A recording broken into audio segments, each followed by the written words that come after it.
Et oui, vous pensiez être tranquille et en week-end, eh bien non, vous êtes en classe. Et on va travailler sur la voix passive et la voix active. Allez, on commence en regardant la phrase active et la phrase passive. Lorsque l'on regarde une phrase active et une phrase passive, tout va se jouer sur le verbe conjugué et notamment sur son sujet. On regarde la première phrase. Jean apporte une pomme. Mon verbe conjugué, apporte. Je cherche mon sujet. Qui est-ce qui apporte? Réponse, Jean. Mon sujet est Jean, mais c'est également celui qui fait l'action d'apporter la pomme. Donc lorsque le sujet fait également l'action, la phrase est dite active. Deuxième exemple. Une pomme est apportée par Jean. Je cherche mon verbe conjugué. Est apporté. Qui est-ce qui est apporté? Réponse, une pomme. C'est mon sujet, mais ce n'est pas la pomme qui apporte. Ce n'est pas la pomme qui fait l'action du verbe. La pomme, elle, subit l'action du verbe. Elle est apportée. Lorsque le sujet subit l'action du verbe, on dit que la phrase est passive.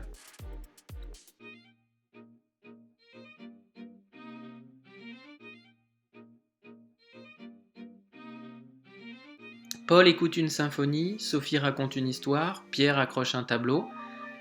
Première chose à faire, s'assurer que l'on a bien des phrases actives. Peut-être a-t-on ici des phrases passives.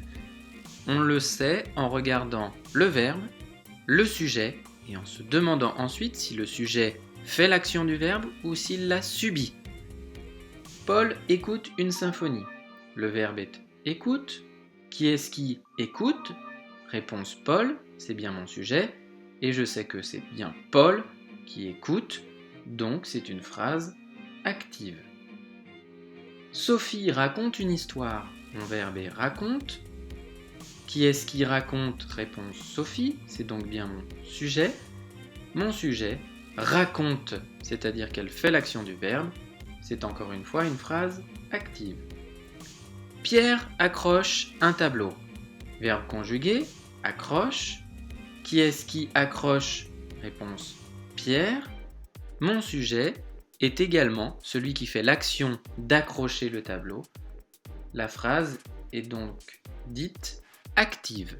Je vous demande maintenant de transformer ces trois phrases actives en phrases passives. Vous appuyez sur pause. Dès que vous remettrez lecture, nous passons à la correction.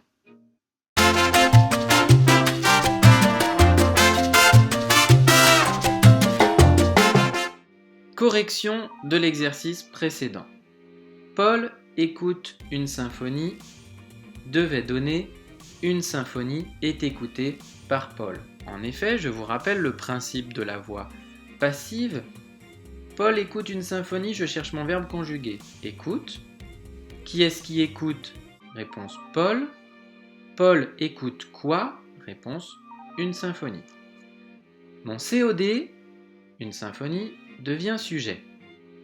Mon sujet, Paul, devient complément d'agent. Mon verbe, il faut que j'y fasse attention, est transformé ici en est raconté, et écouté, pardon. Comment je sais qu'il fallait utiliser l'auxiliaire être au présent? Eh bien tout simplement parce que le temps de la phrase active est le présent. On verra d'autres exemples tout à l'heure avec des modifications sur le verbe. Deuxième exemple. Sophie raconte une histoire est racontée par Sophie. Je prends mon verbe, raconte, qui est au présent. En toute logique, mon auxiliaire est au présent. Mon verbe devient donc est raconté. Je prends mon sujet, qui est-ce qui raconte? Réponse Sophie. Je le transforme en complément d'agent par Sophie. Je prends mon COD, Sophie raconte quoi? Une histoire qui devient sujet. Et la phrase devient une histoire est racontée par Sophie. Dernier exemple. Pierre accroche un tableau. Verbe conjugué, accroche. Qui est-ce qui accroche? Pierre, c'est mon sujet. Pierre accroche quoi? Un tableau. C'est mon COD. Mon COD devient sujet, mon sujet devient complément d'agent, et mon verbe, qui est au présent, accroche, permet d'avoir un auxiliaire au présent et accroché par Pierre. On passe à un exemple sur un changement de temps. Paul raconte une histoire, je vous l'ai dit tout à l'heure, comme le verbe était au présent, l'auxiliaire était au présent. Mais si je regarde la phrase suivante, Jean mangeait une pomme, et en plus la faute est corrigée, je prends mon verbe conjugué, mangeait. Mangeait est à l'imparfait. Il est donc logique que mon auxiliaire soit à l'imparfait. Ma phrase, une fois transformée, devient donc une pomme était mangée par Jean. Même type d'exemple, cette fois avec du passé composé. Sophie a écouté une émission. Mon verbe est à écouter. Vous voyez que j'ai un auxiliaire au présent plus un participe passé, j'ai donc bien du passé composé. Il est donc logique que mon auxiliaire être devienne du passé composé. Une émission a été écoutée par Sophie. Allons voir maintenant ce qui se passe lorsque l'on part d'une phrase passive pour arriver à une phrase active. Alors, je recommence mon analyse grammaticale. Un homme est attrapé par un gendarme, je cherche mon sujet. Mon verbe, est attrapé. Qui est-ce qui est attrapé? Réponse, un homme. Mais je vois bien que mon sujet n'est pas celui qui fait l'action d'attraper.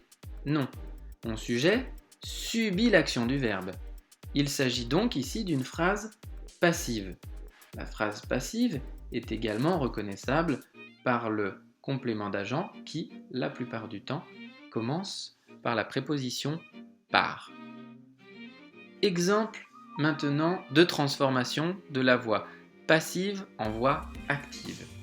Un homme est attrapé par un gendarme, je reprends mon verbe, est attrapé, je vois que mon auxiliaire est au présent, donc au contraire de tout à l'heure, c'est mon verbe qui passe au présent.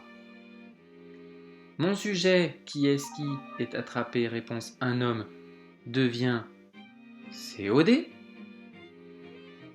Mon complément d'agent par un gendarme devient sujet et j'ai donc un gendarme attrape un homme. 3 phrases quasiment identiques, seuls les verbes changent. Je vous rappelle ici qu'on est en présence de phrases passives. Comment je le sais? Petite révision, le bois est fendu par Jean. Je prends mon verbe conjugué. Qui est-ce qui est fendu? Réponse, le bois. Est-ce que c'est le bois qui fait l'action de fendre? Non, c'est le bois qui est fendu. Elle subit l'action. Donc j'ai bien une phrase passive. Pareil pour la suivante, le bois a été fendu. Est-ce que c'est le bois qui fait l'action de fendre? Non, c'est le contraire, le bois subit l'action, c'est lui qui est fendu. Le bois était fendu par Jean. Est-ce que c'est le bois qui fait l'action de fendre? Non, le bois était fendu. Il subit l'action, encore une fois, une phrase passive. Transformez maintenant ces 3 phrases passives en phrases actives. Appuyez sur pause. Quand vous appuierez sur lecture, on passe à la correction.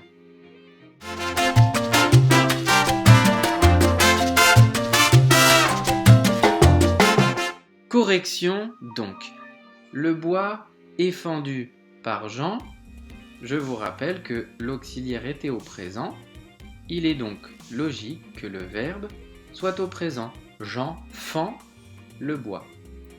Le bois a été fendu par Jean. L'auxiliaire était au passé composé. Il est donc logique que le verbe soit au passé composé. Le bois était fendu par Jean. L'auxiliaire était à l'imparfait, il est donc logique que le verbe soit à l'imparfait.